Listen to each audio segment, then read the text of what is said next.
Baik, bertemu kembali anak-anak sekalian. Pada kesempatan ini kita akan membahas peran Indonesia dalam perdamaian dunia. Masih bersama Bapak, Ibu Sukertayasa.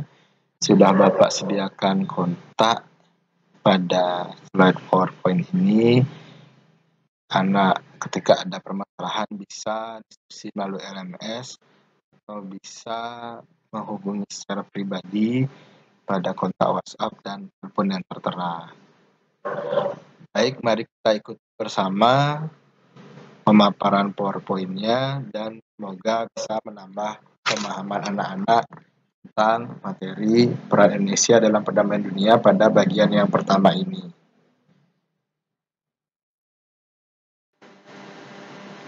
Baik, tujuan pembelajaran pada kesempatan ini terkait materi peran Indonesia dalam perdamaian dunia, itu yang pertama diharapkan peserta didik atau anak-anak dapat menjelaskan makna pentingnya hubungan internasional dengan benar. Hal ini bisa dicapai melalui kegiatan yang akan dilakukan, yaitu menyimak tayangan PowerPoint ini dan dilanjutkan nanti dengan mengerjakan lembar kerja peserta didik. Yang kedua, peserta didik dapat menguraikan bentuk perjanjian internasional dengan benar. Ini akan dicapai melalui kegiatan diskusi, tentunya dalam LMS, Google Classroom.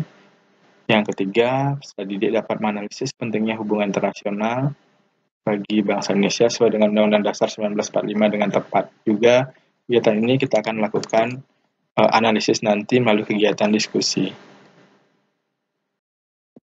Sajian materi dalam PowerPoint ini terkait dengan peran Indonesia dalam perdamaian dunia, itu yang pertama akan membahas tentang makna pentingnya hubungan internasional. Yang kedua, membahas tentang bentuk perjanjian internasional. Yang ketiga akan membahas tentang pentingnya hubungan internasional bagi Indonesia sesuai dengan Undang-Undang Dasar 1945.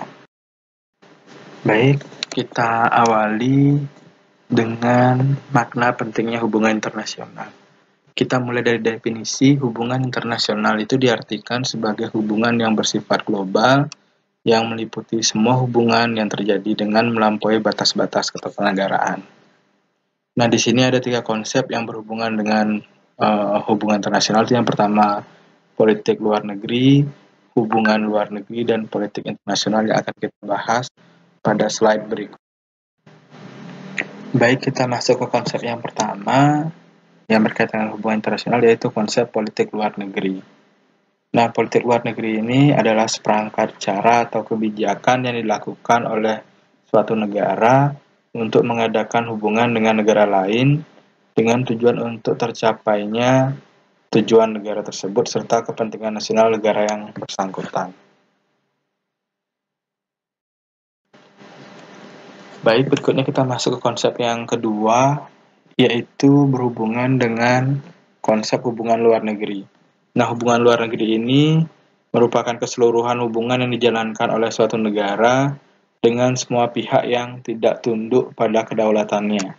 Jadi maksud di sini itu bisa dengan organisasi di luar negara atau bisa juga dengan negara-negara yang lainnya. Konsep yang ketiga yang berkaitan dengan hubungan internasional itu adalah konsep politik internasional.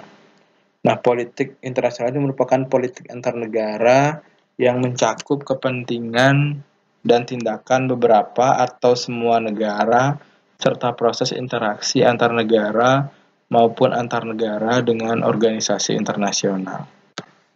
Jadi ini berhubungan dengan kebijakan suatu negara untuk berhubungan dengan negara lain atau jadi anggota dari organisasi internasional. Nah, kita lanjut kembali terkait dengan 3 konsep yang berhubungan dengan hubungan internasional, yaitu politik luar negeri, hubungan luar negeri, dan politik internasional itu memang memiliki pengertian yang berbeda satu dengan yang lainnya. Namun di sini ada persamaannya, yaitu sama-sama membahas tentang hubungan suatu negara dengan negara yang lain. Nah, Berkaitan dengan slide PowerPoint pada halaman ini, di sini kita bisa lihat bahwa ada alasan atau faktor mendorong suatu negara melakukan hubungan internasional. Ini bisa datang dari faktor internal atau dari dalam suatu negara tersebut, juga bisa berasal dari faktor eksternal atau di luar negara tersebut. Nah, dari faktor internal, alasan suatu negara untuk melakukan hubungan internasional adalah untuk menjamin eksistensi atau menjaga keberadaan suatu negara, agar negara tetap ajak dan terhindar dari kudeta dan intervensi dari negara lain. Nah, faktor eksternalnya tersebut yaitu sebagai bentuk hukum alam di mana suatu negara itu tidak bisa secara sepenuhnya berdiri sendiri, tetapi memerlukan negara lain untuk membantu memenuhi kebutuhannya dan membantu memecahkan berbagai masalah yang dihadapi. Ini menyangkut juga berbagai bidang kehidupan. Dari faktor internal dan faktor eksternal ini, di sana kita bisa lihat makna pentingnya hubungan internasional, di mana pentingnya hubungan internasional itu sebagai upaya untuk menjamin eksistensi suatu negara dan juga upaya negara tersebut untuk memenuhi kebutuhan dalam negeri negaranya serta kait dengan upaya meminta bantuan dari pihak di luar negaranya untuk menyelesaikan permasalahan di dalam negaranya. Salah satu bentuk atau wujud hubungan internasional itu adalah dilaksanakannya perjanjian internasional oleh suatu negara. Nah, di sini perjanjian internasional itu bisa didefinisikan sebagai perjanjian yang diadakan oleh dua negara atau lebih yang bertujuan untuk mengadakan akibat hukum tertentu. Ini diambil dari hasil konvensi Wina tahun 1969. Nah, definisi ini sebenarnya sudah berkembang di mana yang awalnya hanya dilakukan oleh dua negara atau lebih, ini berubah menjadi perjanjian yang diadakan oleh hukum internasional. Jadi bukan hanya terbatas pada negara, tapi bisa perorangan atau bisa lembaga yang lainnya. Nah, untuk asas itu, asas yang pertama dalam perjanjian internasional itu ada asas pacta sunt servanda.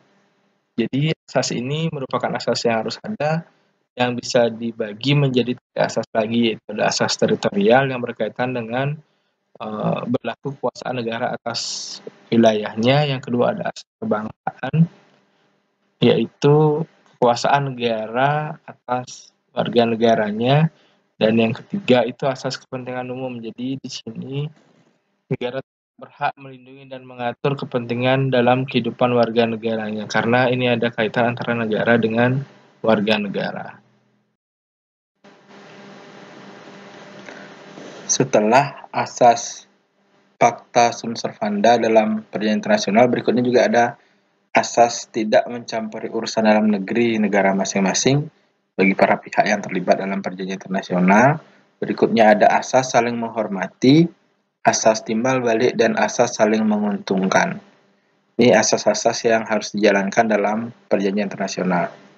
Berikutnya terkait dengan tahapan perjanjian internasional, itu ada tahap yang pertama, tahap perundingan atau negotiation. Ini di tahap ini mulai dibicarakan hal-hal yang menjadi permasalahan dalam dalam perjanjian internasional. Yang kedua ada penandatanganan signature, ini ketika perjanjian sudah disetujui oleh kedua belah pihak yang dilakukan dengan cara penandatanganan isi perjanjian. Nah, yang ketiga ada tahap pengesahan atau ratification. Jadi ini tahap pengesahan yang dilakukan agar suatu perjanjian internasional itu bisa digunakan atau sah digunakan oleh suatu negara. Nah, pengesahan ini bisa dilakukan oleh lembaga legislatif atau lembaga eksekutif atau campuran dari keduanya.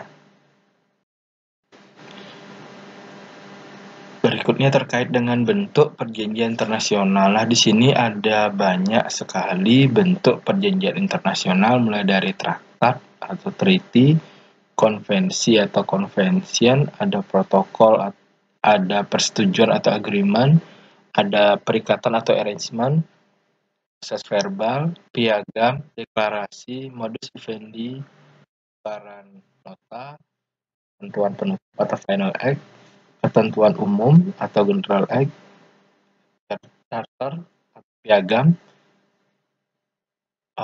fakta atau fact, dan covenant.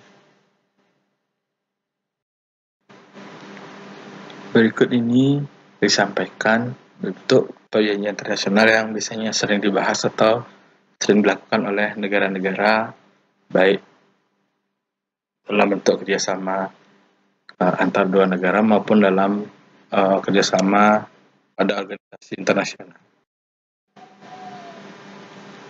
Dapat kita lihat salah satu contohnya di sini, yaitu adanya Deklarasi Bangkok, di mana Deklarasi Bangkok ini merupakan salah satu bentuk perjanjian internasional.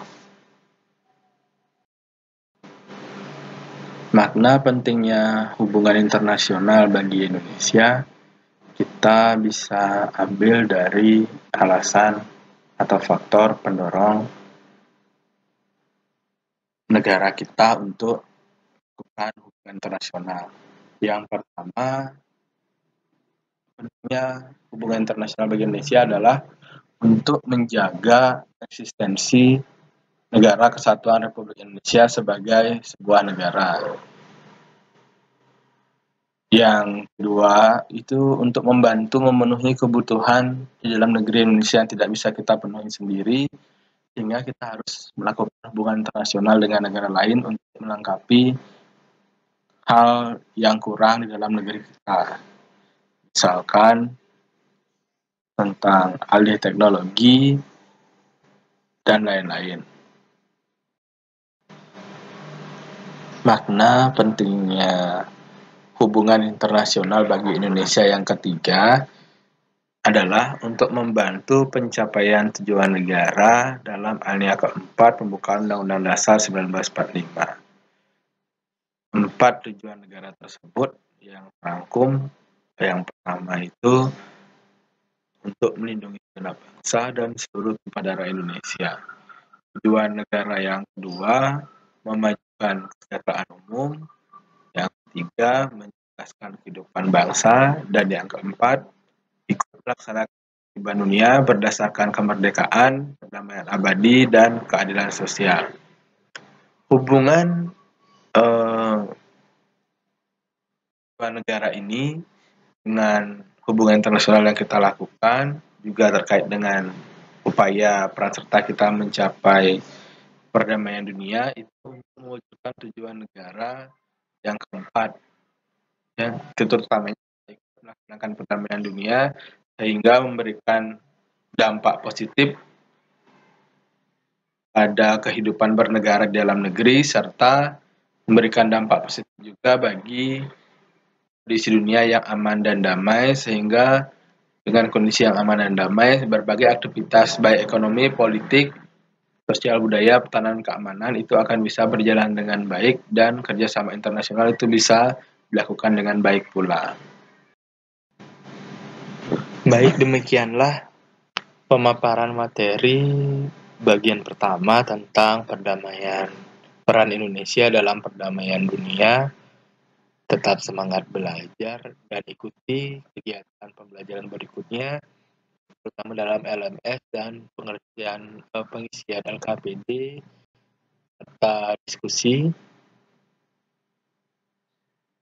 Terima kasih.